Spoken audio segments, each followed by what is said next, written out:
My name is Mark Fratto, and I'm the voice of the Washington Commanders at FedEx Field. You're listening to the Command This podcast with Steve, Dev, and Phil.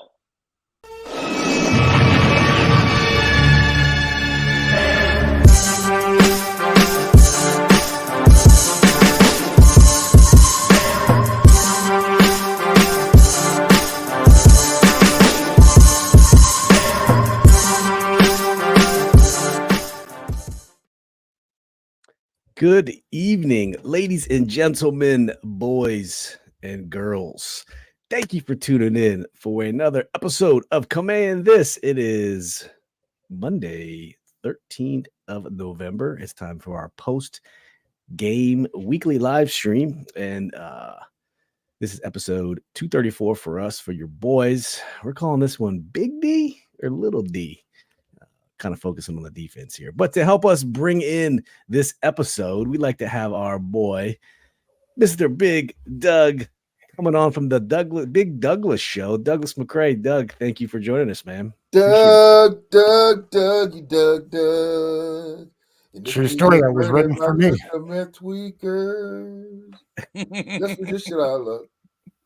Yes. Little D on Sunday, Big D today. There you go. Yes, sir. Yes, sir. Yes, sir. So thank you for joining us, Doug. We appreciate you, man. And like we do with all of our guests, first and foremost, if you're watching this, please make sure you go subscribe to Doug's channel. It's already in the description. The link is already in this video description. So just go down and click on that and make sure you're subbed up to Doug's channel. But Doug, for all of our listeners here who will catch this now or on the replay, we always want to hear everyone's fan stories, even people of other teams. It doesn't matter what fan they're of. Clearly, you're a fan of the Commanders. Just tell us how you became a fan of the Washington Commanders. What's your origin story for being a fan?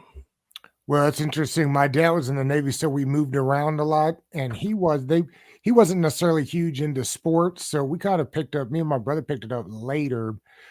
Doug Williams was the first kind of Super Bowl that I remember watching as a kid, like staying up long enough to finish that joker off.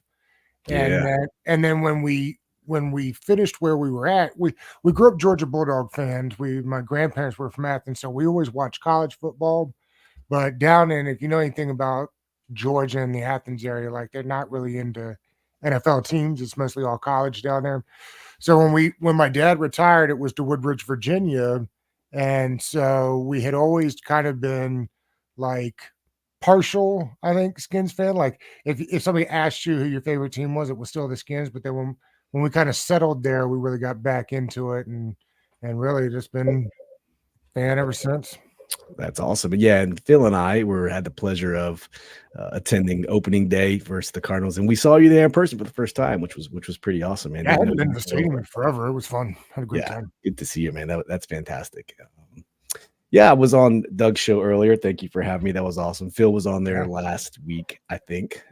Always putting out great content. And you are a busy, busy man, Doug, I must say, man. I love all the different content, all the different guests you bring on from a wide swath of experience. It's pretty awesome. Yeah, feel fortunate to have the guests that come on, and I beat them down to get on the show. But I enjoy doing it. We have a lot of fun. Yeah, that's awesome. Our boy Yam says, just checking in a couple chats here, says, little JDR flaccid flap, the frogs of the fogey forgot framing for fruitful football, need to get the F out of town. That's alliteration? Is that what we call it? That's a lot of alliteration. I think F is the current term. I'm too H to be reading all those F words, man. I don't even know what that is, bro. Yam says, have class soon, but if here, of course I can. Thank you, Yam. We really appreciate you. Facebook user, I believe this is that's Greg Delaney. Greg Delaney, thank you for tuning in, Greg. We appreciate you. Yam does say the big pick of Doug when he was 23 is legit amazing. You know, I saw your picture a couple days ago about just reminiscing. I don't know what the occasion was, and I was let me find a picture with some hair, and saw your picture too. That's good stuff. I dropped an embarrassing photo of myself. We all had hair back then. I don't know why George Foster was posted a picture about like put a picture of yourself when you were 19, and then one of you at like 23. So there's that 19 is young, probably closer to 18. And then the 23, I had super long hair. I always had long hair most all my life, then I cut it off. Yeah. What made you cut it off? So that picture was real hair then, huh? Yeah. The Lord cut our hair, you know what I'm saying? The Lord cut mine, Stephen Fields' hair, you know what I'm saying, a long time ago.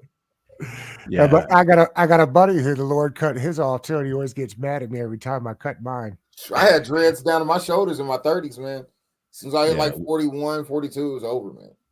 We just weren't destined to have it, man. It faded away like our hopes and dreams for this year. By my mid-30s, I was just shaving it every time. Yeah. Yem says, I had a mini cake at 23, but at least the girls liked it then. Not so much now. A couple other two Facebook comments in here. Thomas Lumberjack O'Neill from Facebook says, howdy, boys. And Chris Reese says, I thought they played a hell of a game. Yeah, we'll get to that here in a second. So getting right into it, Doug, what's your just initial vibes here from the game? How do you feeling? You happy? You sad? Did the boys give it their best? What's your general thoughts on the game here before we jump into it?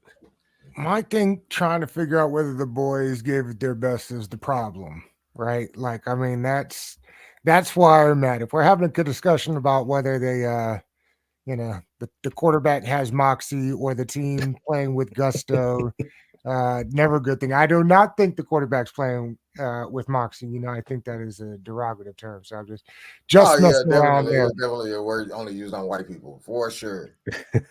I've always thought never been a black dude with moxie ever. Never. No, Taylor started it all. That's our Taylor Heineke emote there. Nice, yes. His name pops up. We're like, They're an average team playing average football. Yeah, I think that's fair. I wish they weren't. I wish they were playing better. We discussed this a little bit earlier. They're playing. They were supposed to be playing great defense, while the offense got caught up. That's one of the highest flying offenses in the league. And we're begging for the defense to make plays with 53 seconds left. And to me, that's the brutal thing, right? Absolutely. 53 seconds left. It's so tough. So the final score, 26-29. We talked about this last week on the preview. I think the Seattle was favored. Was it 3.5? I think at home, 6.5 at home. So they clearly were favored to win. It was a lot closer than most people. The Commanders covered. If you played a bet and laid the points, you should have won some money, and hopefully you did.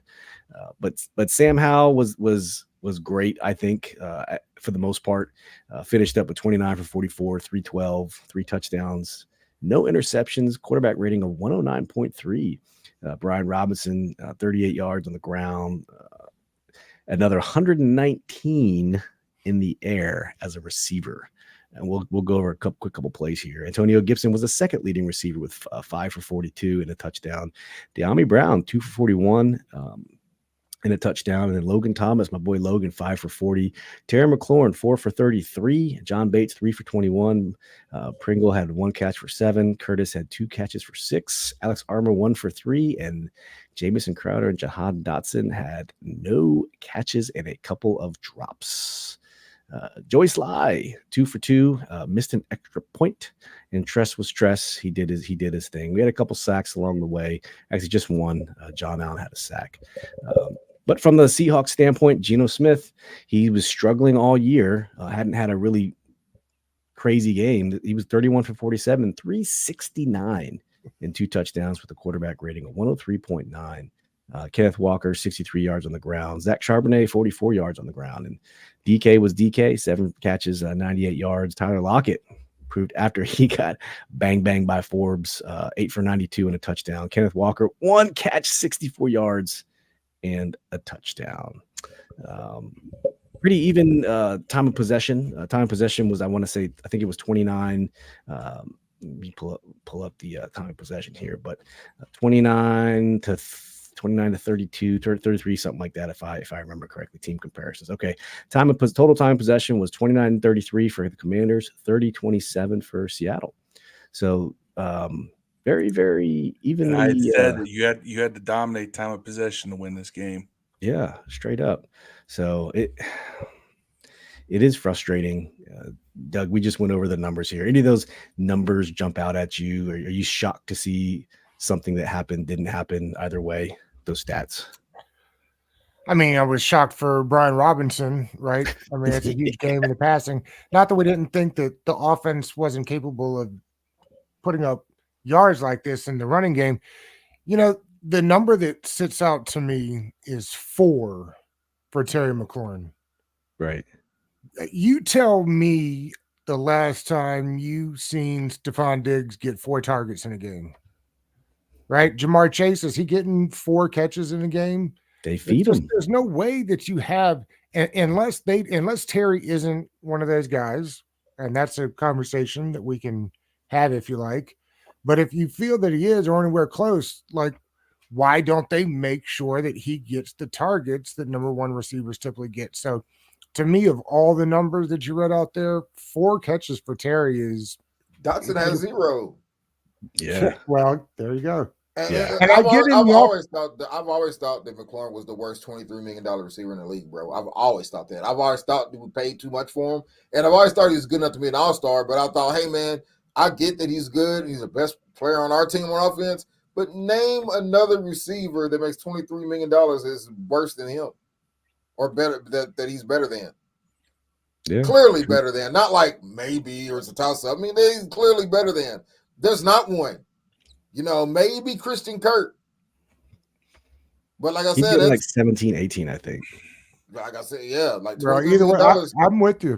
I'm with you. And AJ Brown's on a team that's got plenty of weapons, and he's still commanding huge target shares. Well, statistically speaking, you know, look at who he's around. He's not putting up AJ Brown numbers. All right, AJ Brown, who I put him in the same category until this year. All right, AJ Brown never showed me what we're now seeing from him this year. Last year too, bro. No, he's not like that. If you look at numbers, they were putting up very similar stuff. It's just that I think that's kind of the Bieniemy offense. Without Tyreek Hill, Bieniemy spreads the ball around. The only time they really force-fed anybody was when he had Tyreek Hill at wide receiver. And again, what was he calling plays, whatever. Kelsey got about 80 catches. Well, our tight ends get a lot of looks too. Yeah. We just have multiple tight ends instead of just one.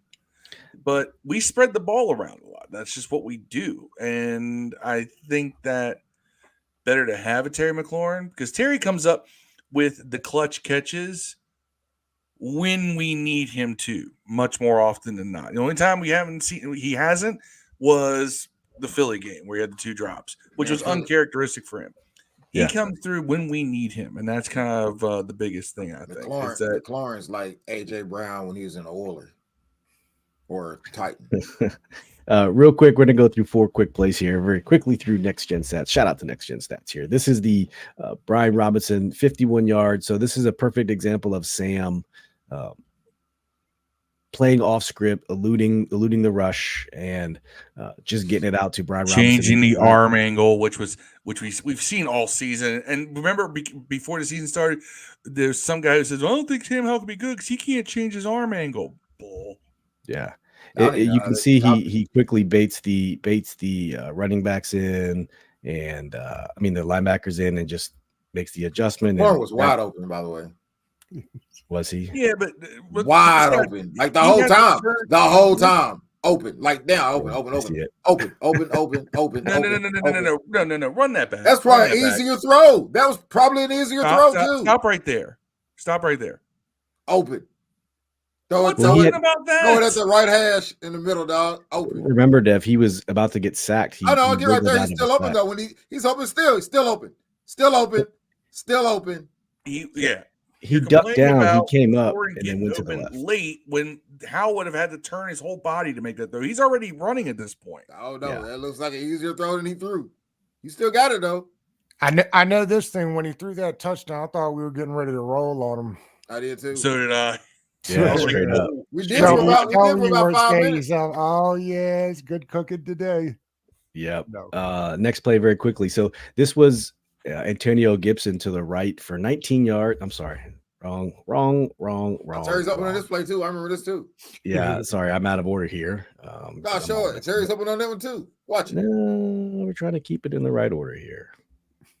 And this one is not the right order either because StreamYard doesn't take your tabs in accordance with the order you have them in. But you know what? We're just gonna go in the way they have it. So this one's in the fourth quarter. This is Sam Howell, Antonio Gibson. This is to the right for 19-yard touchdown. You can see he's under duress, about to get sacked. Hits Antonio Gibson in the right right sideline. It's on one-on-one on a linebacker. That's a tough throw, bro. That's a very tough throw. Just throws a dot. Running backs did great. Doug, what do you think about the running backs being used as receivers? Yeah, well, I thought they'd be used even more. I said all off season that the number was like 9 for Jerick McKinnon for Kansas City last year.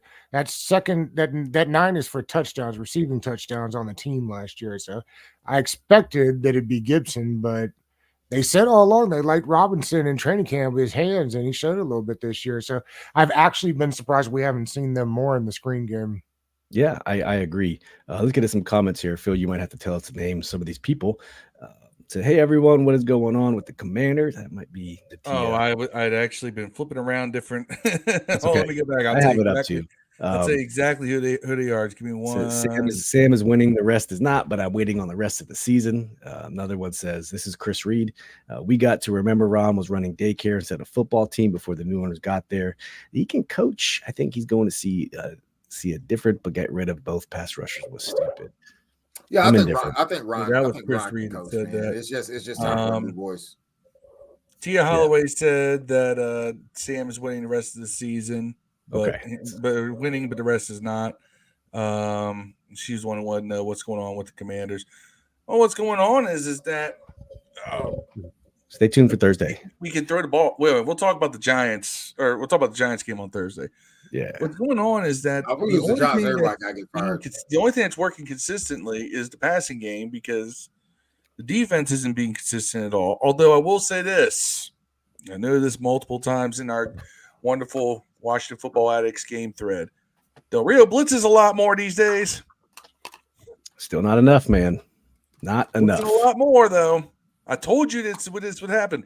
That once doesn't have the talent to lean on, he's going to actually start getting a little more exotic, start doing things. We saw a lot more blitzing than we had seen before. Yeah, at the end of the game. That's the thing that's you're hopeful that it continues, but at the same time you're irritated because it wasn't happening before. You have talent. Why not do all these wonderful blitzes with that talent and get better results? But whatever. We can't, that's now we're just wondering why we didn't do something before. Let's talk about what we can do forward now. I mean, I think that more of those exotic blitzes would put us in better positions early. Now, sometimes it hurt us, but other times it didn't. They didn't pressure Gino for 3 quarters, though. That's the problem. But it's promising, just like you said. Maybe he'll go back and review the film like, oh, damn, this actually works. So Marcus Edlin says, I love how the passes are spread the ball around. I'm more concerned about being balanced. Shout out to Marcus Edlin, hardest working man on social media. Doug, I'm sure shares your stuff too.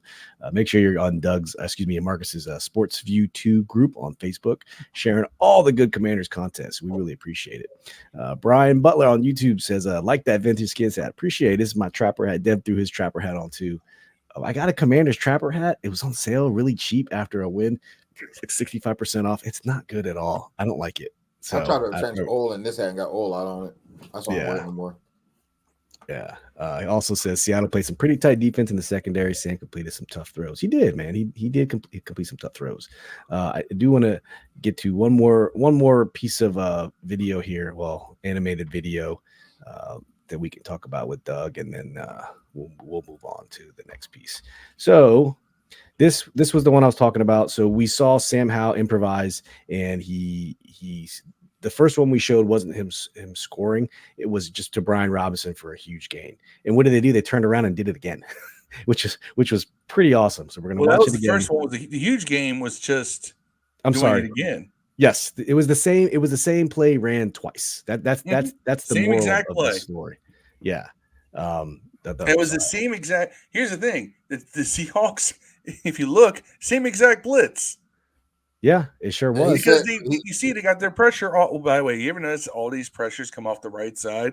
Wiley. Yeah. Yes, Wiley. He said that they saw some of the defense they could exploit. That's what caused us 2 plays to be open. Yeah, this was the one that just went for 51. But look how he just. This is such veteran savvy. He baits these linebackers into coming in on him because he is mobile. Yeah, for sure. Here's the thing. Here's the thing that irritates me. All right, we heard this complaint from a lot of people. Sam takes all these sacks, blah blah blah, because he doesn't throw the ball to the running back. What did I see in the little bit of social media I was on last night before I said I'm going to lose my mind? I see people saying, "Oh, well, Sam gets all these garbage yards because he just dumps off to the check down." Yeah. Wasn't the complaint that he didn't? And he was taking sacks because he wouldn't? Now that he does, it's just garbage stats because he just dumps off to the check down. Yeah. So, Doug, you saw the stat line. What's your impression of Sam Howell's growth, especially over the last, 3 games? Well, it's been big, and the sack rate's been way down. I think Seth Walter I looked at it right before we went, but it was like, he was way above average on taking them. He's way below average the last couple of games. To me, that's the key to the whole thing. What I found interesting is, and I must admit I didn't think it was going to work, was this idea that there's 2 schools of thought, I guess, on how you can develop a young quarterback, right? Give him a strong run game so that you're limiting the amount of throws that he has, thereby limiting the amount of mistakes he can make. Okay. That is not what this group decided to do, right? 50 plus passes a game. And it's like, no, here it is. We need you to see a lot of looks fast. And by all accounts, he doesn't make a whole lot of them 2 or 3 times in a row. He's a film junkie. So I guess the idea was the more plays you can put out there on film for him to look at, the faster you can actually move his growth along. I don't know that we've seen it done like this very often. No. Certainly not with the effectiveness. Listen, we're halfway through a football season, so I get it. But the numbers are what they are. They're astronomical. Some of that obviously has to do with how many dropbacks he's taken. Yeah. It's, like I said, I don't know how many times we've seen it done. I don't know that we've ever seen it done to this degree of effectiveness, but it's been something to watch. I know that. Yeah, and to your comment, earlier in the game, it was 80. I think it was 81-19. I did the math. It ended up being 72% of the plays were passes. And so 28. And that's what it's going to be. So for fans saying they wish they'd run the ball more, that ain't it, buddy. So keep it moving, because that's just not what this is going to be about, at least not this year. Right.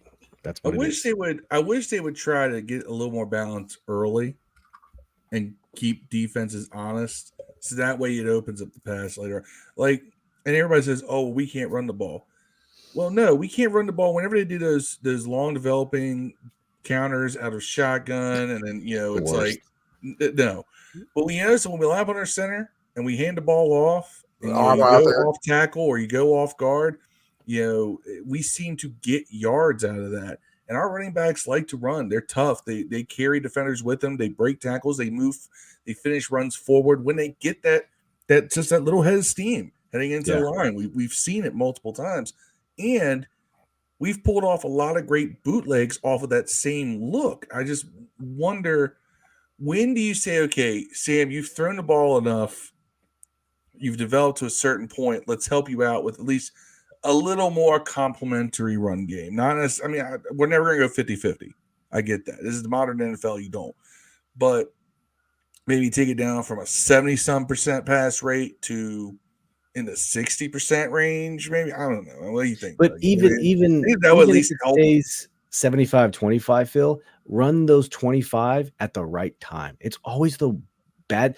When we needed to kill some clock against the Eagles, what did we do? We did passing, and all we did was give them 2 extra timeouts by running 2 incomplete short passes, and we gave them 2 extra timeouts by having the clock. So that's what I'm talking about. It doesn't 75-25 EB, that's your thing. I got it. Just run those 25 at the right time when you need to be. And 1st and 10 from the shotgun, don't do it every time. We all see it as fans. We know. All right, here comes a run. The only time shotgun runs work is if we hand it off and the running back is designed to go up the middle. Right. That stuff where it's like because you can't ask this offensive line to just sit there and hold blocks. No, when it's quick, forward moving, that's when they seem to do well. And guess what? As someone who played offensive line in a heavy run attack, I love it. I hate the slow developing stuff. Unless I was doing a tackle pull, that I loved because I was an offensive tackle. I liked getting out there and just hammering away on an unsuspecting corner. But that's because I got to hit someone small for once instead of to hit somebody who's my size or bigger. But normally, you like something that just quick develops because all you got to do is get that block going enough for the running back to get past you. That's the goal. Yep. Marcus says Alex Armour can be a weapon on offense, passing and blocking. Yeah, he sure can. Marcus says 60-40. That's not bad. And Ryan Elias from Facebook, thanks for joining us. Says, what's up, boys? Hey, Ryan, flip over to YouTube and hit that like button for us if you could, man. We appreciate it. Doug, Overreaction Monday. So this is a segment where it doesn't have to be. It can be crazy. It can be insanity. It's Overreaction Monday. So what is your Overreaction Monday as the Commanders lose to the Seahawks 26-29, and we are now sitting at 4-5. I'm having a brain fart. Quickly before I do that, the Alex Arm I think is interesting, and it's interesting because they'll put him on the field with John Bates, and I always think, oh, well, this is definitely going to be a running play, right? But then also at the same time, I think to myself, man, if they run Bates and Arm out here and run the ball, like everybody knows we're going to run the ball. So at what point, like, where is the line of deceivery and trickery where you're like, I'm going to run my heavy package out, but I'm never going to throw out of my heavy package because I'm going to run out of my heavy package. So I'll throw it. It's like the old Princess Bride scene, right? Where it's like, which one is which. So I don't know. I think it's an interesting concept because I always see those guys coming out and I think, all right, we're getting ready to smash them on this play. And it's not. It's usually always a play action, but it usually always works too. Yeah, we did it with Logan Paulson. If you remember Robert's 2012 season, we did it with Logan Paulson. We did it with Darrell Young and out of the fullback position. So, yeah, it's a little bit of a trickery that we just don't see. So what about Overreaction Monday? What do you think about that? I love the idea that we're going to throw the ball more. This is what I think. I think next game we'll run the ball 5 times. 5 times all game. Putting it in your parlays? Yes, put it in the parlay. A team under. I don't know what the odds are for the team under 5 carries. No, I think EB in the offense will continue scoring over 25, and that we're at this point we're looking at what the two of them can do, and not what the team can do. I think it's oddly enough, last week when we beat the Patriots, most of the people I talked to on social media were convinced we were back on the playoff train. As crazy as it sounds, the NFC is so bad that I'm not sure we're still out of it. But this is what we're going to do. I think we're unfortunately going to waffle back and forth each week between whether it's draft time or whether we're still in this thing. That's what this team does. They're no good for their Novembers. I mean, I don't know how many more wins we're going to get. I can barely find 1 or 2 more wins for the rest of the year. It looks like 2. Yeah, 2 is we got Giants, Dallas, Dolphins, Rams, Jets, San Francisco, and Dallas again. I think we got 3. I think Dallas might be resting them at the end of the year too. I think we got 3. That's the second one. It could be. I think we got the Rams. I think we got Giants. I mean, look, I'm not going to have us beating the Giants. By the way, I'm not. I'm just going to tell you that now. I'm not going to have us ever beating the Giants until we beat the Giants.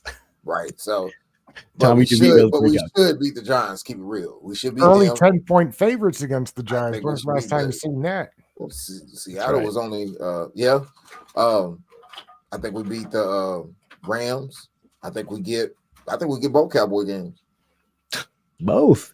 The Cowboys are actually on fire lately, man. They've only been good for what they played against the Giants, bro. They did. We lost to the Giants, so yeah, they're our kryptonite. It's like how we always play real good against the Eagles for some reason. Yeah. Recently, but we don't. We could be undefeated. The Giants, the Giants are like, it's like this. This is our luck against the Giants. We could have a bucket of 99.99% pussy. And if you put your hand in it, you'll pull out dick every time. That's us versus the Giants, bro. Yeah. That was awful. Right on cue. That's what Dev brings to the show. While you're at it, Dev, give us your Overreaction Monday. Oh, shit. I forgot we had that list of. Yes. Overreaction Monday. St. Juice is god awful. That's the overreaction. Yeah. Which half? Yeah, he's like what's Two-Face's name on Batman? Jekyll and Hyde. Harvey Dent. That's his new name, Harvey Dent. You know what I'm saying? Yeah. That's true. That's him. You got it. Ryan says EB will be better off next year. Better off with the run once we add one or two more linemen. I'm excited for next year. That being premature going into week 11. Also said not sure if too late for the overreaction, but people killing EB for the play calling. I truly think he's running the Chiefs offense and throwing to the running backs and praying for a big run. It's Andy Reid's offense, the West Coast offense, but eventually I would like to say, we talked about this on Doug's show earlier. It's the Eric Bieniemy offense, but at the end of the day, it's a West Coast offense. You know what I mean? It's the concepts are the same, and we hope that whatever happens, that someone could come in and install a West Coast offense. Marcus's overreaction is we are out of the playoffs. That's mine too. That we're out of the playoffs. Bye week come December 5th, and Ron's gone. That's my overreaction. We're 4-6, 0-3 in the division. Sure, it could happen, but that's my overreaction. Think Ron? You said you think Ron's gone after the bye week or before? During. Usually when the people get canned, it's right. That bye, yeah. Yeah, I mean, that's my overreaction. Is it going to happen? By then, we should know the last 3 games matter after the bye. Probably not. Yeah, it's not going to happen. That's why it's overreaction. Phil, what's your overreaction? God, I'm going in the opposite direction. We played a team that is currently in the playoffs, tied for their division lead. 6-3. 6-3. We played this team that's supposedly a solid playoff team. We took them to the wire. Should have come out with a win. We didn't. Finding ways to snatch defeat from the jaws of victory. But once again, we played a really good team, really, really, really tight. And I feel like you can build off of that kind of momentum. I know there's no moral victories, and all losses are losses. But if you played well, the parts that you play well, you can keep that rolling. The offense seems to have gotten themselves back on track. We've scored 31, 24, 26 points, which is better than we had been doing. And we've done that against 3 good defenses. The Patriots' defense is good. Their offense is horrible. But we did that against Philly, who's the best team in the NFC. We did it against the Patriots, who have a good defense. We did it against Seahawks, who have a defense that is not statistically good, but player for player is really good. So we played 3 teams in a row with really good defenses, and we scored points on them. And I think that most of our games moving forward, unless we're playing against an elite defense, San Francisco, it's going to be shootouts all the way. And if we can get the defense to play mediocre enough, because mediocre will be an improvement, we could still find ourselves in the playoff hunt because this NFC is wide open. We're still tied for the spot outside the last wild card spot with Atlanta because Atlanta lost, and we own the tiebreaker over them. Only thing is, we're now 2 games behind that spot instead of 1. Yeah. So I feel like that all you need to do is get on a run. And if you're playing good teams like the Eagles and the Seahawks, as close as we are, when you're this close to beating both of those teams, it means that the margin of error was not that great. You just need to close that margin, and you've got yourself a playoff team. What's this? Everybody loves Lewis Riddick thing every year. We hear about the same thing, right? Understand that. I was trying to get to this. That is my spirit animal. I was just thinking that if Lewis Riddick was so good, how come he never gets an interview? No one ever interviews him, bro. Not one. Great analyst on ESPN. That's the Natia Holloway saying. Clean house. Didn't Lewis Riddick the Raiders try that whole deal when they got they got Mike May? I mean, at least Lewis was in front offices. I get that, but now my brother says this all the time. He's like, if Lewis Riddick was so great, how come he hasn't gotten one interview before? Right. Of course, they said the same thing about Bieniemy, so I don't know. Yeah. He was in the Redskins front office. He was in our front office. Yeah. I just think at this point, he even said it on one of his shows. Like, I think the game is not past me, but he goes, I think the game has changed a little bit since I've been in it. So I'm kind of good at an analyst role. But TF, if you get that link at the top of the description and just give StreamYard permission for your name, we'll be able to see it. Because right now it's just coming up as Facebook user. But Marcus says Miami's going to be a problem. Thomas Millen says, what's up, fellas? Late to the party. Just finished up cake and ice cream for my son's birthday. He just asked me if y'all would make his night and give him a shout out. His name is Rylan Millen. So Rylan, happy birthday, young buck. Thomas, tell us how old he is. Happy birthday, Ryan. Cheers to you. We'll give you the air horn. Give you the air horn there, Rylan. Good birthday, and thank you for you and your father checking out our show, man. We appreciate it. Absolutely. All right, Doug, let's move on to stock up and stock down. Whose stock went up after this game and whose stock went down? Let's see. It's interesting. Well, I mean, the easy answer, I think, is how stock continues to soar. It feels like big boy throw after big boy throw. Listen, when's the last time we had a guy that marched us down the field at the end of the game and really kind of gave you a feeling like, hey, we could do this? Now I had the same feeling that, oh no, there's 52 seconds left. But I mean, really, that drive was something else. I think Gibson's stock is on the rise a little bit after he's had a slow start to the season. My stock down. I mean, the defense as a whole continues to go down. NFL officiating stock continues to go down for throwing a guy out for, listen, we talked about this earlier, right? 15-yard penalty. You can have it. He deserves it. Throw the man out of the game. I mean, the guy that got hit in the head didn't even get thrown out of the game. He came back and scored a touchdown. So, like, I don't get that. Yeah. So, NFL officiating is down. And my man, Jahan Dotson, again, disappearing act, which I guess is the ugly. Yeah, that's fair. Rylan just turned 8. Y'all made his fellas. Appreciate y'all. Yes, happy birthday. Even Brian from YouTube, happy birthday, Ryan. See, look at that. Look at that, Thomas. Ryan getting shout outs from the crowd. That's cool. I'll go real quick. So my stock up, clearly, Sam Howell. That's the easy one, but I gotta do the proverbial thing just to piss Phil off. We love us some Sam Howell and the Howlers, but we'll give him this. We'll give him the Howlitzer. Man, give him the Howlitzer. Our soundboard is not coming through today. It's cool because I was talking, but it is not coming through. There we go. That sounded like my stock up is Brian Robinson. He's kind of lost in this heavy offense, but he found a way to get in where you fit in sort of deal. It was kind of nice to see him actually making an impact because we don't get him involved enough. Stock down. I want to say Jack Del Rio, but that stock has been completely plummeting. I'm going to say Benjamin St. Juste, just because I think he's been playing fairly well, but he's had some struggles against AJ Brown, and then coming up against DK and the PI, the face mask immediately following, gave up a crucial 4th down and penalty. It was just. He's having a rough go at it.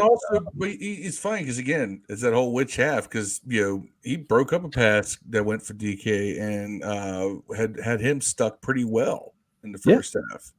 Yeah. So there were some adjustments that the Seahawks made to get their guys open. Yep.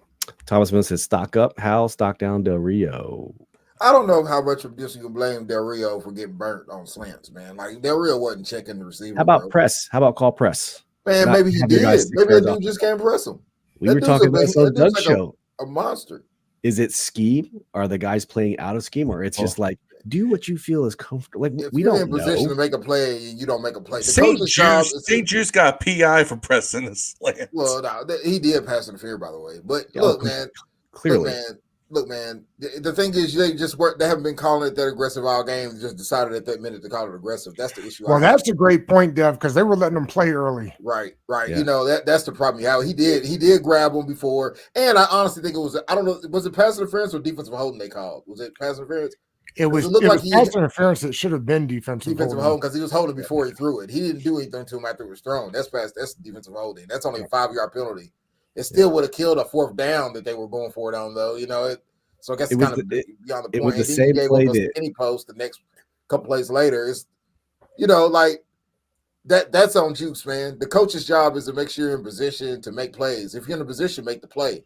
That kind of stuff. I understand that you want Del Rio to be more aggressive and do this and that, but those plays that they're killing the zone, they're not killing the zone because Del Rio called a bad play. They're calling because the guy ain't making the play on the ball, bro. Right. We did the same thing twice to them too. Maybe it's Del Rio's fault for trusting you. Danny Johnson falls down and Percy Butler misses the tackle. Is not Jack Del Rio. Boom. Yeah. Dev, real quick, stock up, stock down, and then we'll go to Phil. Stock up, stock down, and we'll go to Good Bag Ugly. Great. Go ahead, Dev. Yeah. Stock up. I'm gonna Bates get stock up, man. Where the hell is he been, bro? Yes, my guy Bates. I love it. Bates coming up the first catch of the game, caught 2 screens or something. Bates out there doing some things, man. He looks like an 8-year-old in the face, though. You ever seen Bates? It looks like he's 12, man. Yeah. But babyface Bates out there, and then I'm gonna give stock down. Obviously, I'm gonna save him. I'm gonna save him for later because we all know what he's getting. Spoiler alert. Yeah. But I'm gonna go stock down. Man, I'm gonna give it to Allen. Where have you been, bro? Yeah. He got a sack, though, but where have you been? Like, what's going on? Tired of seeing these Debo interviews at the end of the game talking about F this, F that, man, and wearing gold chains and stuff, man. Bully somebody on the court. Debo somebody on the field, bro. Yeah. I think Natia agrees with you. She says stock up, Sam Howell, stock down, Ron or John Allen. I can see these Facebook users. Whoever said they loved me earlier said, "Damn, I love that." Was Natia. Oh yeah, I love Natia. That's one. Yeah. How about you, Phil? Stock up. Johnny Brown coming up with the big touchdown catch to tie the game. Caught the ball. First of all, it was a great read by Sam. It was a great move because Sam froze the defense. He looked hard at his check down and then went right over top 2 defenders to Diami, who caught the ball and then ran it in the rest of the way, putting on that speed we've been waiting to see him see. So we've been waiting for that to happen for a while since Howell's quarterback. Everybody said, hey, we got the Carolina connection. And finally it pays off.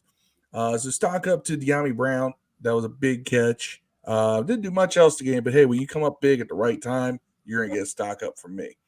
Yeah. Stock down, since we said John Allen, I'm going to say Deron Payne. Because, again, the interior line, which is supposed to now be the super strength of this team, is just they're not doing anything. I'm seeing the ends making more plays than I am seeing the defensive tackles. They're just not. Yeah. I just see them running into the middle. One gets double teamed, the other one gets caught up in a one-on-one, and neither one of them are splitting. Yeah. Marcus says stock up Sam Howell and Gibson and Robinson, stock down the refs. Also, to add to this, wallet size down Emmanuel Forbes because the league will most assuredly penalize him financially. Maybe I don't think they will. Perfectly clean hit. If he gets ejected, you're gonna get fined. No, they don't fine everyone they eject, man. They don't do that. They'll look at it against that shit and happen and not fine. It was New York that made the call to eject him. New York makes the call to fine. I don't think they'll fine him once they that was John Mayer bullshit at work as always. Yeah. Well, Dev, you remember Kareem Jackson on Logan Thomas, which concussed him. He didn't get ejected. He got fined. It took him 4 weeks to get suspended for that. He got fined like $14,000 for that hit. I don't think, and that was 10 times as bad. Yeah, I don't think it should have been ejected. I can see how a ref will give it a 15-yard penalty in live action. Yeah. But the penalty was too much, man. And it probably hurt us because when your starting corner gets taken out of the game, that does change your game plan. I'm not making excuses, but it definitely changes your game plan. You know what I'm saying? I mean, Thomas Millen says, appreciate everyone with the shout outs. Y'all know how much these kids love their YouTube. He's eating it up, seeing his name on TV. One more time, we'll give you the song. Congratulations. We got to sing happy birthday to him. We got to do it the right way, dog. Hold on. We going to really do this? All right. Happy birthday to you. Happy birthday to you. We're all off because we're on delay. Happy birthday, dear Rylan. Happy birthday to you. I'm sorry, Rylan. We are on beat. I don't let y'all know this. And RB band, we are not on beat. You're delayed, Dev. This is my dad. What's up, Dad? Raleigh. Thank you for appreciate you tuning in. I'm with Stevie. See, he still calls me Stevie. Look at that. That's how you know he's my dad. On St. Jude's. Makes a tackle, does his chest pounding, then gets burned on the next 3 plays. Yeah. Ryan says, stock up. I'm sorry I doubted him. SH, he's a dog. Stock down. The defense, they played better, but these 4th and 5th conversions need to stop. Yeah, Sam Howell is a dog. I'm guessing this is T again. Sam Howell stayed up. The rest stayed at the hotel. Good, EB. Okay, let's go to the next segment here. Doug, good, bad, ugly, great. Let's fire through this one quickly here. Let's see. I actually think the good for me is Cam Curl still out there doing the best work he can out there with everything that kind of moves around. The ugly was, to me, I hate to pile on the coaching, but to me, there were a lot of little small things that Ron just at this point doesn't get very well, time management being one of them. And the ugly, I think, is, I don't know, that I'll tell you what, that single point from Joey Slye came back to kick us in the ass. But, I mean, you don't think these 1 points do, but it totally changed what they had to do at the end of the game. Yeah, I'm with you. It would have been 1 more point, so let's just say 27. But does it change the calculus to go for 2? I don't think it does. You're still down by 2, even if you went for 2. It would be, at that point, it would be what, 29? It would have tied. So Seattle would have been fighting to tie it at the end versus a field goal to win. So, yeah. Jimmy Lee Patterson, thank you for joining us. Why does Steve sound like shite? Yeah, I have a little cold, man. I'm coming down with something, sitting in the cold weather, watching my son play soccer, man. Everywhere, Steve. That's what it is.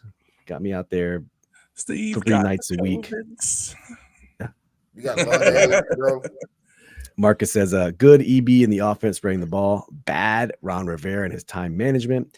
Ugly. Why is Jack Del Rio got David Mayo in? Is Jabril Cox that bad, or Hudson and nickel coverage? Great Sam Howell. I'll reserve my thoughts. Phil, let's get you through quickly. Good, bad, ugly, great. Good. Running back stepping up to be in the passing game when our receivers were getting blanketed. Tight ends too. So good on that. Bad.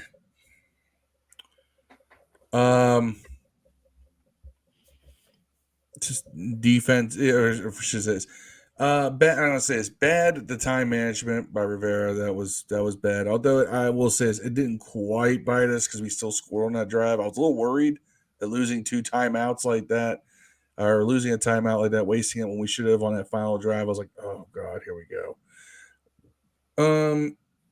Ugly was the defense folding, like origami on that final drive by the Seahawks.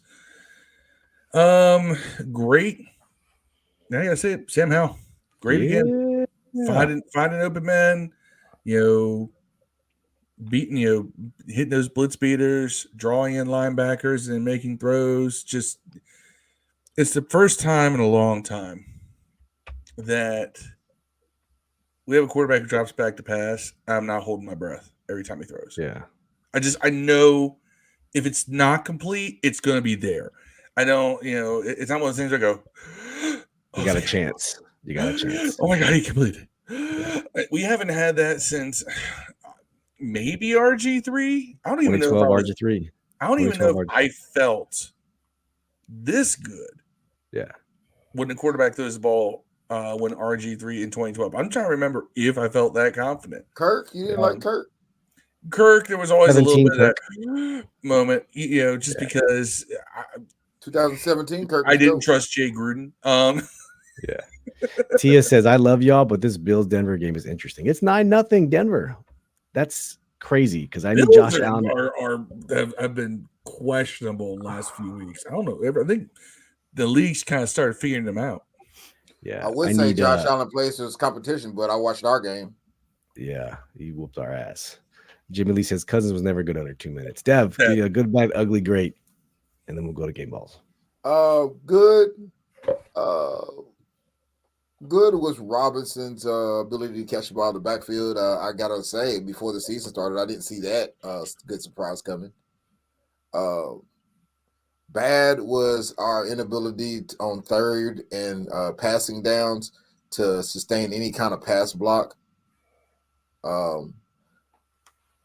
Ugly, obviously, with our ability not to get off the field on third downs and to penalize ourselves in the clutch situations.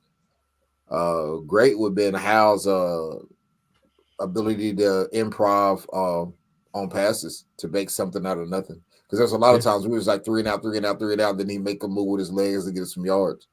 Right. So that's my list. Yeah. Nice. Very good. Good points. My good is being in Seattle in front of 12 didn't do a whole lot. It's supposed to be a tough place to play. Usually that leads to offensive delays of game. I don't think we had one. So to me, that's a good. That's a check mark that means preparation was done on offense. You'd be getting quick play calls into Sam and they're executing. Bad, Cameron Cheeseman. Every single snap hit the ground. And Tressway saved his ass every time. I don't think there was one good snap from Cheeseman all game. One. Ugly. We just congratulated him last pod too. When we like on the sack a little bit, we're like, hey, we gave him the old pepper grinder. You know what I'm saying? We gave him the old pepper grinder technique, man. Like last episode, the double hand. The double hand. I know you guys aren't black guys. Y'all might not ever know what that ever means. But unless your name's unless you got big in front of your name, me and Big Doug know, don't we? We know. Yeah. Okay. Yes. The ugly. For a while, my nickname was Big P. Figured that one out.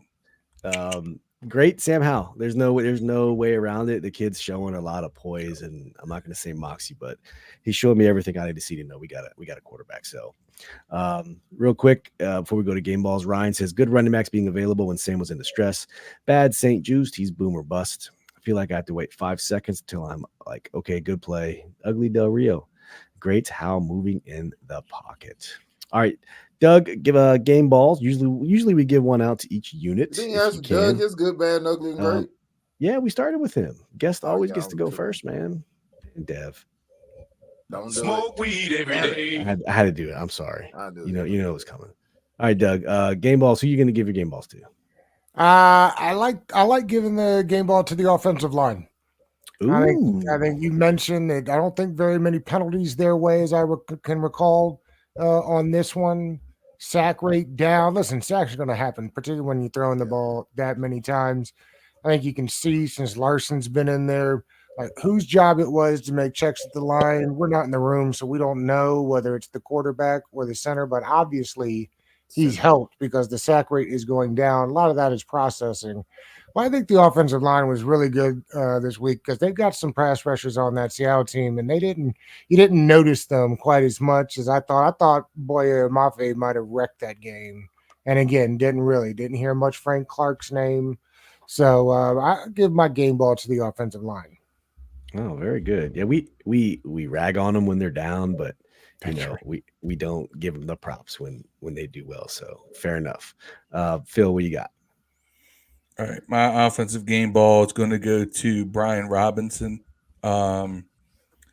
Limited amount of touches as far as carries. He only had 8 rushes. But he had 38 yards, which is a healthy 4.8 yards per carry. Yeah. He also had 6 catches for 119 yards. That's almost 20 yards a catch.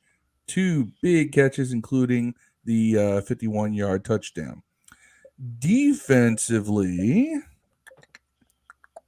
I am going to give a game ball to Jamin Davis. 11 total tackles, 6 solo. I'm also going to point out that I saw him stuff multiple runs at, near, or behind the line. Broke the gap. Yeah, he was shooting the gap very well. He missed the tackle on a 66-yard touchdown run, though. He did. Well, things happen. But still, 11 tackles, made a lot of good plays on the run game. Hey, credit where credit's due. Jamin overall had a good game, so he gets a game ball defense. Okay. Dev, what you got? Game ball for offense goes to Hal. He had 312 yards, 3 touchdowns, no interceptions. Did have a costly fumble. He was sacked 3 times, but so I'm going Hal. He made the big play at the end of the game to put us in position to win, or at least tie. Yeah. He had a pretty good overall game. Defensively, I was trying to figure that out all day. Cam Curl had 7 solo tackles. Did Percy Butler? I'm going to go with Percy Butler because we've been really hard on him. It looks like when moments on third downs, the times we did stop him, it seemed like he was always the guy that was around the play. So I'm gonna go. Butler didn't lay anything crazy, go deep over his head. He did miss another guy who missed a big time tackle. But other than that, like Doug said earlier, sometimes the other team's going to make a play sometimes too, right? They're going to make sacks. They're going to make plays on offense. I did not expect Seattle not to score, Right. So Percy Butler's not a second rounder either, Dev. He's a 4th rounder. Yeah, not a second rounder, a 4th rounder. That's why he's performing. Yeah. Okay. Couple. Marcus gives his game ball to Sam Howell. Defense Tressway because the defense wasn't inspiring. Thomas Millen says game ball to Robinson on offense. I like it. Defense, I also believe Jamin Davis. Marcus, I agree with Doug. Chris Paul and re-signed Tyler Larson. They've made a difference on the O-line. That's right. Ryan says game ball, Sam Howell. He's starting to read the defense faster, better, and that helps with the O-line. He's becoming more of a mobile quarterback, but still a downfield thrower. Made a couple of great plays, and I'm starting to see a lot more where he throws the ball out of bounds. We didn't see that early on. It was just take a sack. So I love to see that. I don't care about completion rate. Get rid of the ball, kid. So I appreciate that. My game ball, since you guys are Doug, we try not to give the same ball to the same person. It's challenging sometimes given the circumstances of the game. So we already have one for Robinson. We have one for Hal. I'm gonna try to give mine. I'll give it to Antonio Gibson. I think he played very well in some spot plays, 5 for 42 with one touchdown, and then 4 for 13 on the ground. But I think he did well on defense. You guys already gave it to Cam. We got one for Davis. We got one for Tress. But I'm also going to go with Tressway just because, like I said, Cheeseman was so bad. If it wasn't for Tress, I don't think we would have gotten any of those field goals off. I got to go back and look at it. I don't know if that's why Joey Sly missed the first extra point. If you guys know, I don't know, or did he just shank it? I think he just missed it. I don't know. I mean, he banged it off the post. It wasn't like he just completely missed it, but he did. Yeah, you could hear that. You could hear that from the dunk. You could hear that on film. All right, and for our final segment, this is the one that we call the Glock Dookie Award. So, without any further ado.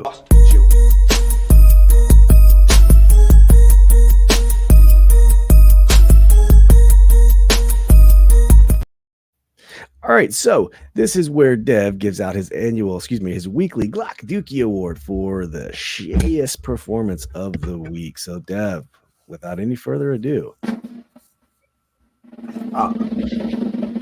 who's getting it? Dookie award goes to St. Juice. You piece of shit, bro. I like St. Juice, man, but Canadians, man, y'all some pieces of shit, bro. I'm blaming all of Canada for St. Juice. Floppy heads. Yeah. Floppy head. Nah, that sounds a little racist from the guy who said Moxie earlier. I'm not in. At least it wasn't Sam Halligan. Man, this beige motherfucker, dog. Hey, bro, just guard somebody. He's you know trying. what I'm saying? Just guard somebody, man. Like, I don't know.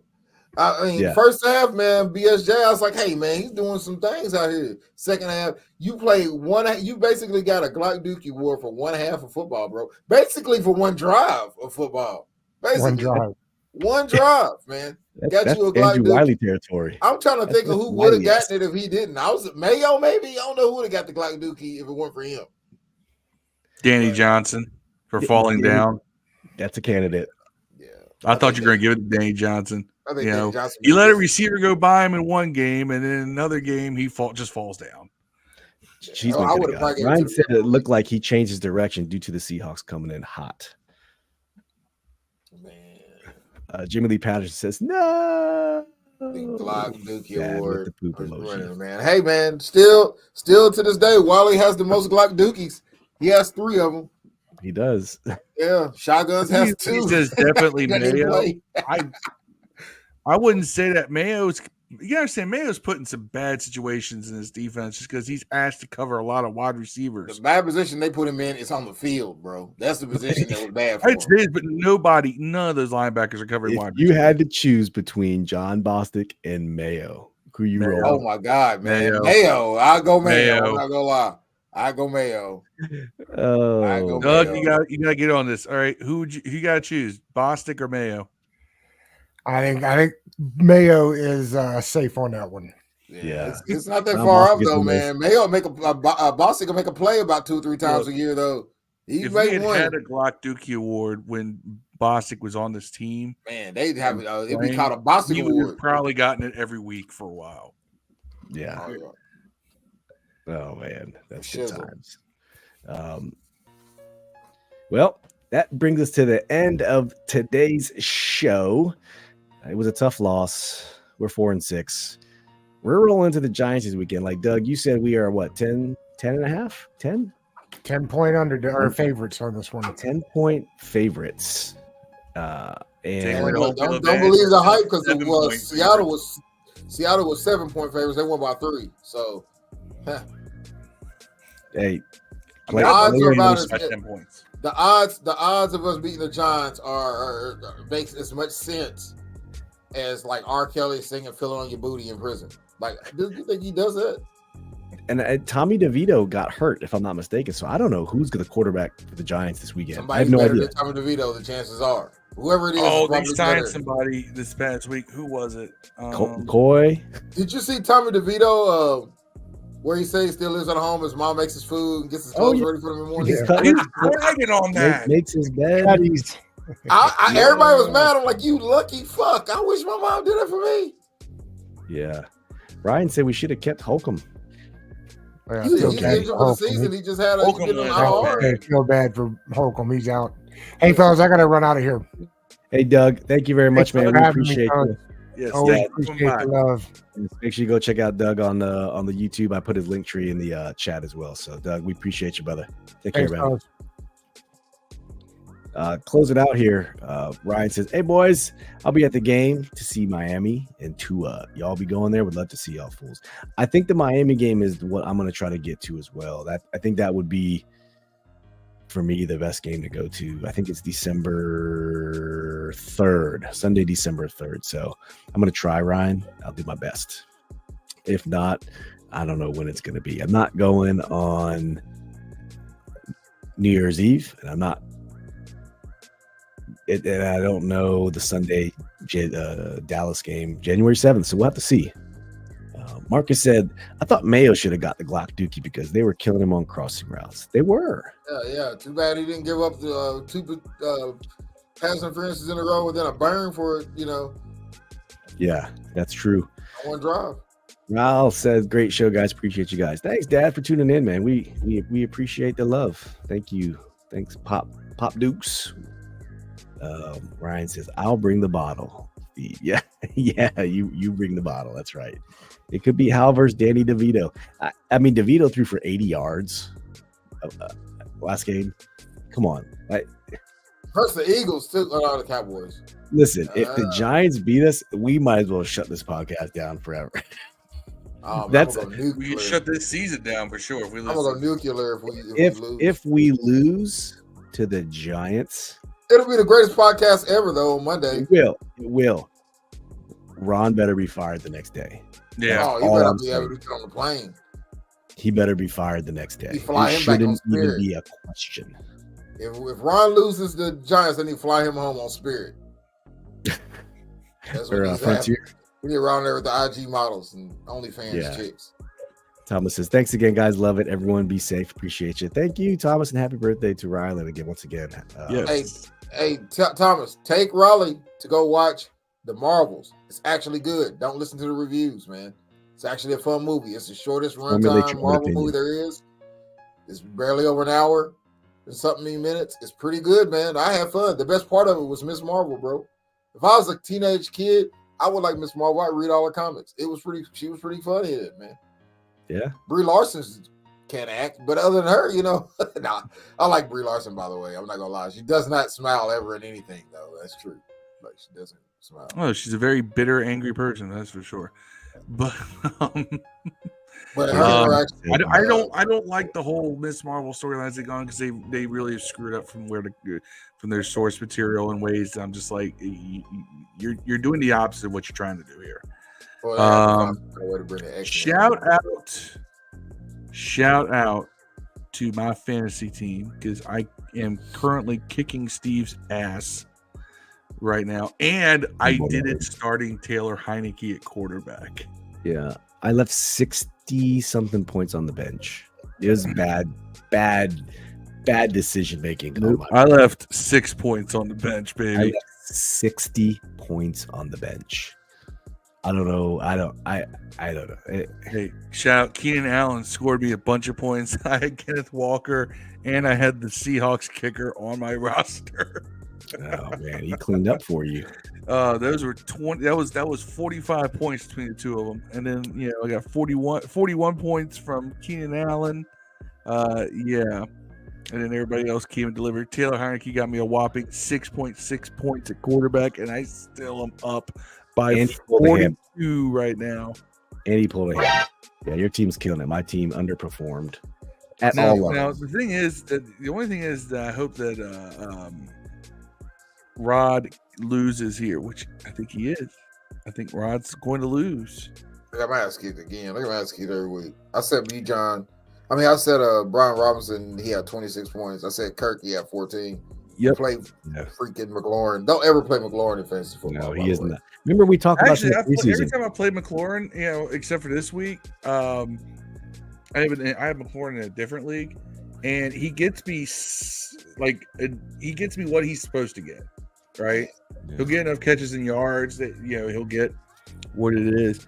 But I gotta laugh because right now, Jason Dunaway's losing and Rod's losing, and they're going to lose, which is great because that means that puts me in a tie for first place in the Addicts Football League with Rod.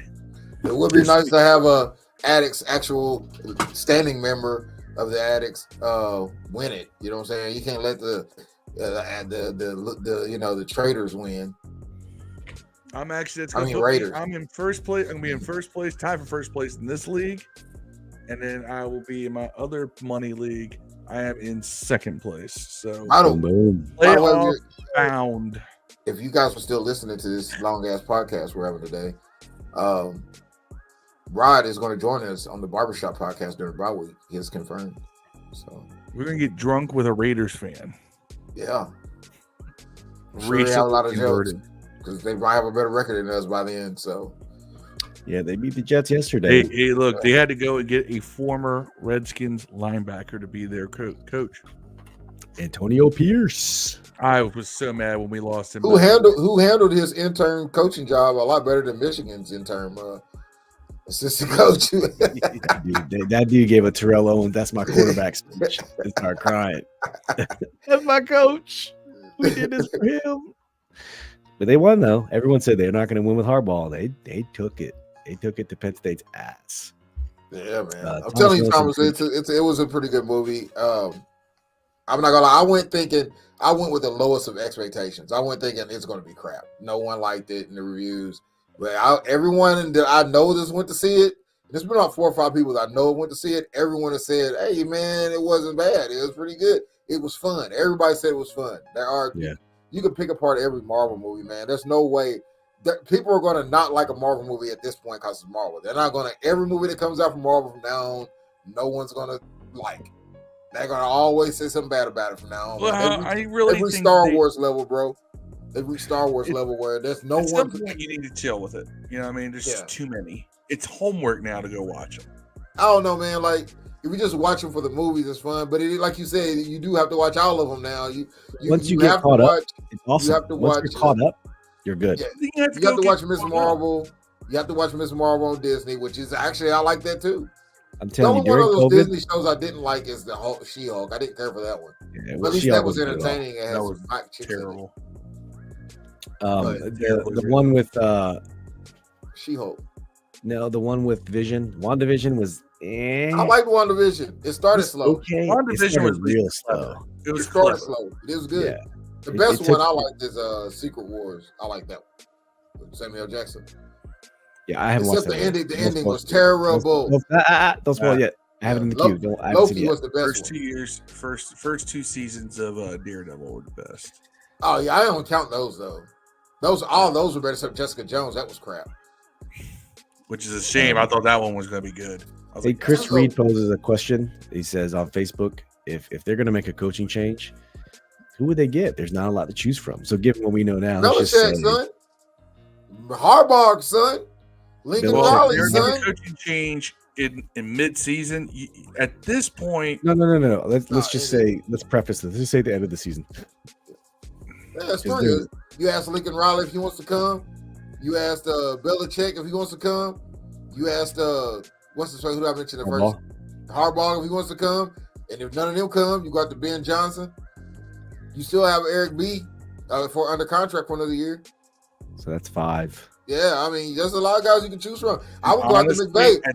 McVay entertains at this point, for the sake of Sam Howell, I lean Bieniemy. Hey, I do not want to go 3 offensive coordinators in 3 seasons with them. If I Jason Campbell territory. Jason Campbell territory. If I could get a big name, I would. If that's how you feel, you might as well just keep Ron. Let him be offensive coordinator. Like, what's the point? Because the whole point to make him an assistant head coach was to groom him to be the next coach, to have what we call a peaceful transition. The problem is, though, he wasn't supposed to be the head coach here. If Bieniemy and Sam and the offense continue to play well throughout the end of the year, and let's just say Ron stays, Bieniemy could be out of here anyways. Right. With a better opportunity for a head coach. He's not going to stick around and be a coordinator when someone could offer him. Because I think the Raiders are going to offer Eric B. I think the Raiders are going to. What he did with a 5th round quarterback, turned him into leading the NFL in passing yards. Probably going to be a Pro Bowler. Continuity for once in our lifetime. Yeah, I don't want to. Last time we had an opportunity to have actual continuity was Gibbs, and Snyder fucked that up. So let's not do that again. He got rid of Al Saunders. Yeah, it was supposed to be Greg Williams as head coach, and then Greg Blanche would move up to defensive coordinator, and then Al Saunders remain offensive coordinator. Yep. And Snyder decided, nope. And then Al Saunders left. Okay, we'll go get another offensive coordinator. Here, Jim Zorn. Here's an opportunity. He did say that with Greg Williams. Head coach. Yeah. Jimmy says Antonio Pierce. I've always considered him a giant. Yes, I understand. Antonio Pierce had a more prolific career with the Giants, but he started with us. Yeah. Jimmy also says Harbaugh. Thomas says EB mid-season, after season Harbaugh or someone we never heard of that's young. F it. Yeah. I would go to McVay. He tries to leave every year. The Rams have to pay him more to stay. I think McVay's a head coach, right? Amazon contract for him. He's still doing television. Man, they're trying to get that dude out of there. He's been trying to leave. He's not going to be a coach. I don't think he wants to coach anymore. I think he'd rather be on television, personally. You'd be in your early 40s and make massive amounts of money to be on Amazon. That's insane. I mean, he's in his mid 30s. No, he's in his 40s now. He was in his mid 30s. Okay, that's fair. His early 30s here, but that was almost late 30s. I thought it was like 38, 39. Yeah. Okay. Well, by the time his contract's up, he'll be in his early 40s. But I'm actually shocked we have this many people watching still across all the platforms. So this is pretty awesome. We will be 37 years old. Oh, 37. There you go. Okay, I was wrong. And that's crazy. He's already been to a Super Bowl. He's not even 40. We'll be back Thursday on a live stream for the Giants. Preview the Giants game.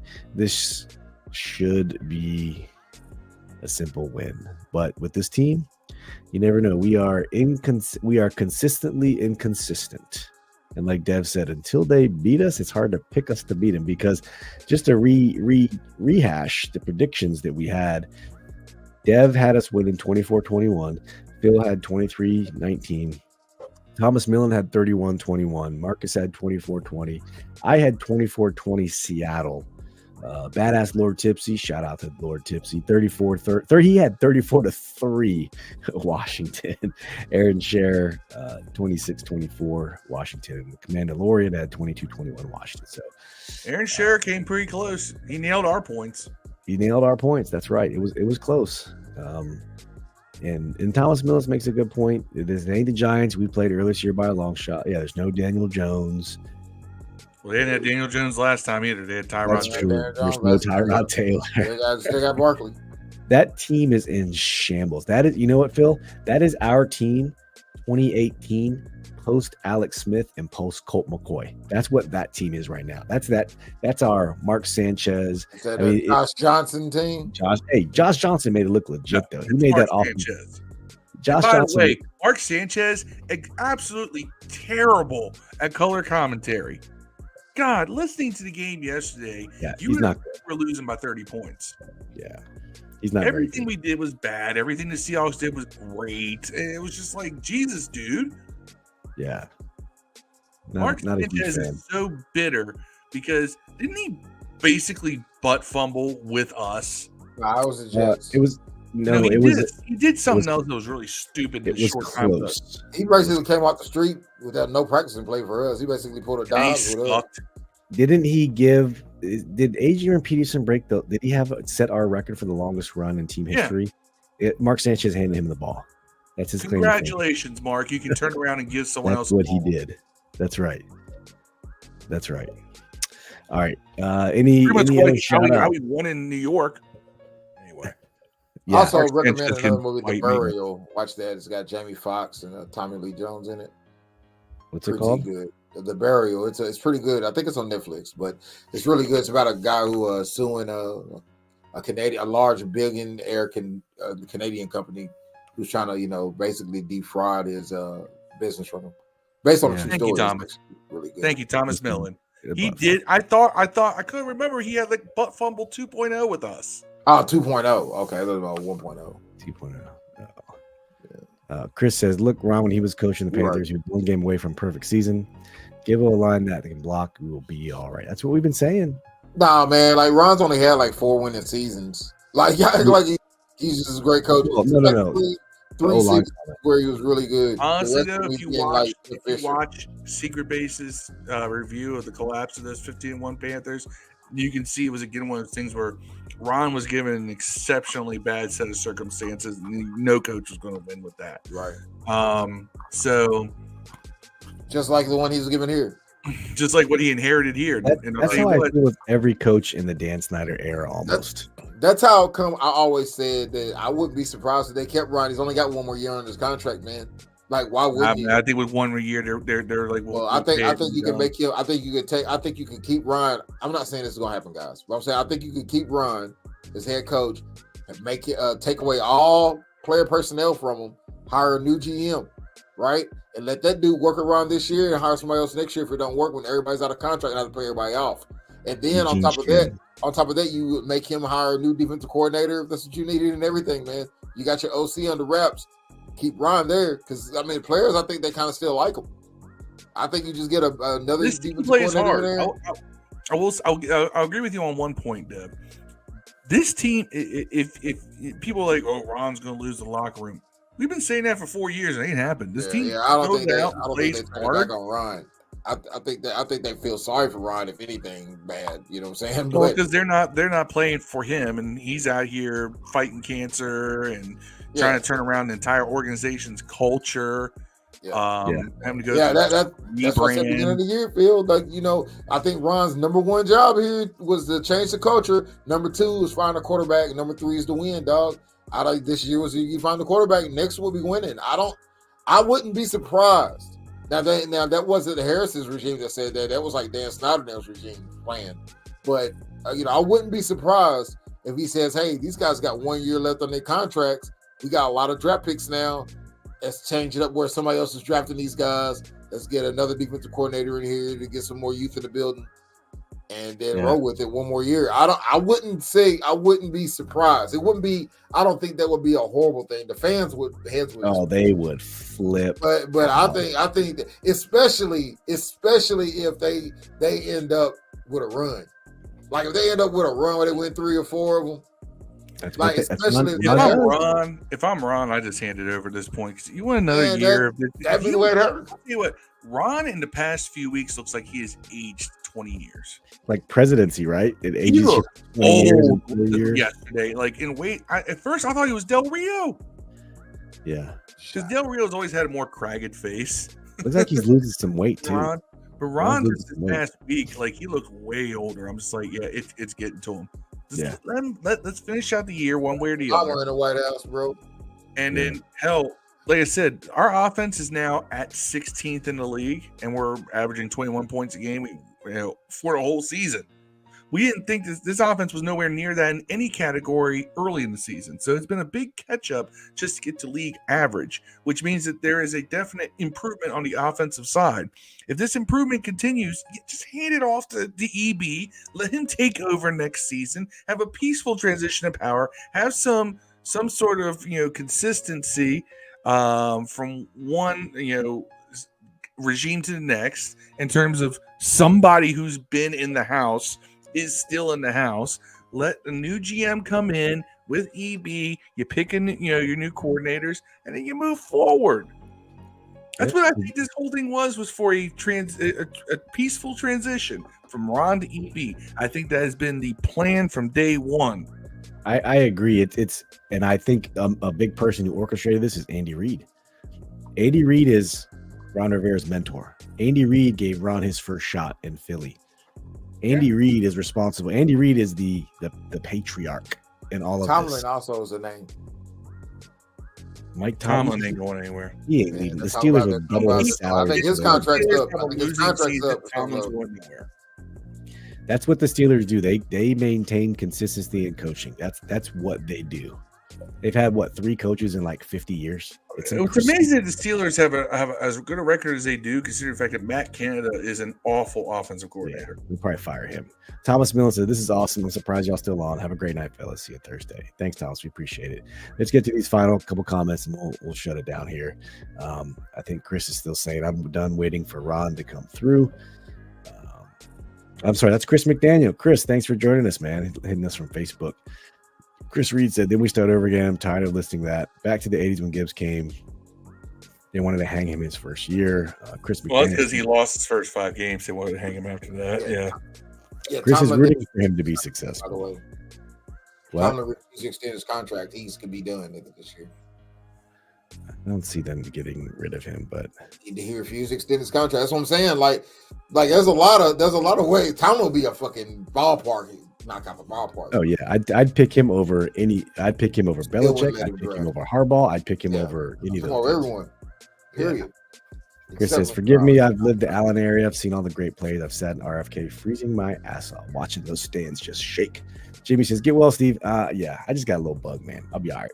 I want to give a shout out to our senior VP for hospitality and guest experience, Joey Colby Begovich. He's going to be leaving the team come the end of the year.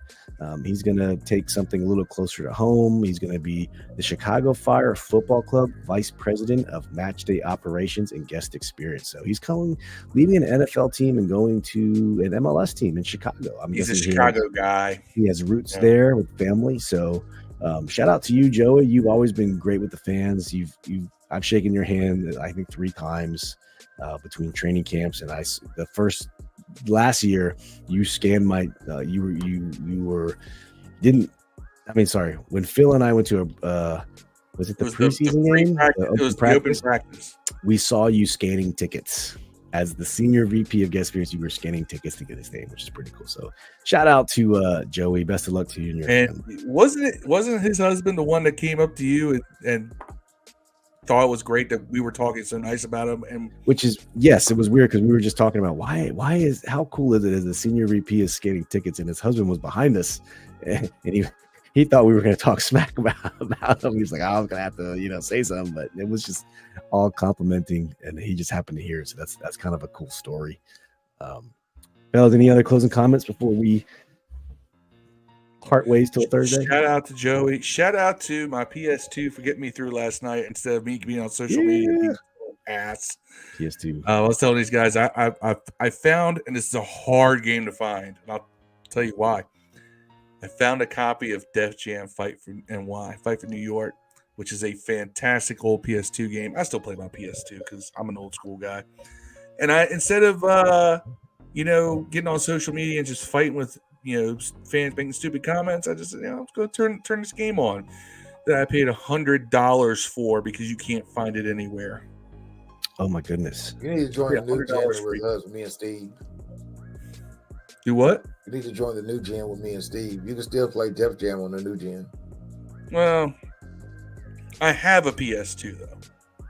Yeah, and it works beautifully. You have a VCR also in the Betamax. I have a VCR packed away in storage, by the way. Wow, I got a record player though. Nice. Let me tell you something though. It's fun. It's fun. I mean, I have a PC. I play games. I get stuff off of Steam all the time. Playing a lot of the new AEW game, Fight Forever. That's tons of fun. Me and Rob play Starfield. Yeah, I got an Xbox One. I don't have an Xbox Series X or whatever. I don't have any of that. I don't have a current gen system, and that's because I don't play games that often. So it's not worth it. No. Chris Reed says, taking us back to the old days, said, "Man, Raptor if seats shake, they were scared to come into RFK, and if other teams fans, you didn't say a word, you get your ass kicked if you did." This is the mentality that Phil's trying to get our current generation crowd to kind of bring into FedEx. But I think the culture is getting there slowly. We just got to have some winning seasons, and it'll turn that way. I want us to be putting fans through tables. I don't want Bills fans jumping through them voluntarily. Yeah. Right? Yeah. We can be putting some like Dudley Boys 3Ds on people. I can't see whose name this is on here. That's Chris McDaniel says Steve has that Barry White thing going on. Yeah, it's got. I want to say he's Asian. He's not Barry. He be Barry White. I'm doing my best, at least Suggs impression. Hey, that man's Barry White. He's the true Barry White. All right, we'll be back Thursday. Please go hit the like button if you're watching this on YouTube. If you're watching this on Facebook, roll over to YouTube. Just hit that like button for us. That would be super awesome. We would greatly appreciate it. This will be out here momentarily in about 15 minutes on an audio podcast in case you want to catch it on the replay. Shout out to Big Doug again. Shout out to Big Doug for joining us, the Big Douglas Show. Please make sure you're subbed up to him and check out his podcast as well. Thank you, everyone, for tuning in. We had Chris Reed, Jimmy Lee, we had Tia, we had Thomas, we had Ryan, we had Marcus, we had the OGs who always come. My dad, Raleigh, appreciate it. Raleigh, happy birthday. Raleigh. No, Rylan. Happy birthday, Rylan. Once again. Happy birthday, Rylan, Thomas's son. Brian Butler hit us on YouTube. I think that was pretty much it. If I left anyone, hopefully I didn't. Yam for popping in early in the beginning. So thank you very much. We love you guys. One more comment here from Thomas. It says, same with the games. Don't play like I used to. It's too expensive to pay for all that new ones. In games that I'll play once a month, maybe, Phil, I got an Xbox One original. Play Halo from the top view. Man, I used to play some Halo like You got That's the other green thing. one, the Yes, big by the green, way, the big best black box with Madden- a green circle. The best Madden is Madden 05 for the PS2, and I have that. So I can go back and play against Clinton Portis and Mark Brunell and all those guys. Yes. I want a Dallas Dreamcast was, so I can play Dallas was 2K. really good in that, if I remember. Or were they bad then? Actually, Washington, if you play franchise mode, I've played a couple different versions of franchise mode. Washington always gets really good. Like Washington will go to the Super Bowl with Gibbs as the head coach. 91 Tecmo Bowl had them on there. The 91 right. squad. True. Ryan Butler says, great show. Thank you much. We appreciate it. Okay. Hey, share it. Tell everyone. Come check us out. We Tell your appreciate it. friends. Tell your friends. Tell your friends. Facts. Madden 05. Yeah. Man, no, Fantastic soundtrack. I like Dreamcast. That was one of my favorite systems, I think. 56K win modem, baby. Dreamcast. What was the other one? Neo Geo. Remember Neo Geo? I had a Neo Geo. Oh my God, yes. I had a Sega Master System with 32X. Yeah. Ron will be fired sooner than later. Chris, I think If we lose this bye week, yes. If he loses, Monday. Don't wait for the bye week. Monday. Sunday night, he gonna be on Spirit. Flying home. The OnlyFans. They won't fly him back. They're gonna leave him there. Be like, find your own plane ticket. You lost. Step aside one of John You Gruden's won't be flying girlfriend. anywhere because it's a home game. And then you can come on this show and chat with us, Ron. And talk Yeah, about Ron gonna be sitting on the plane with one of John Gruden's girlfriends, man, on the Spirit. There you go. All right. We're signing off here. Thank you very much. We love you guys. We'll be back Thursday, 8:30 p.m. East Coast time. And until then, peace and hail. We out.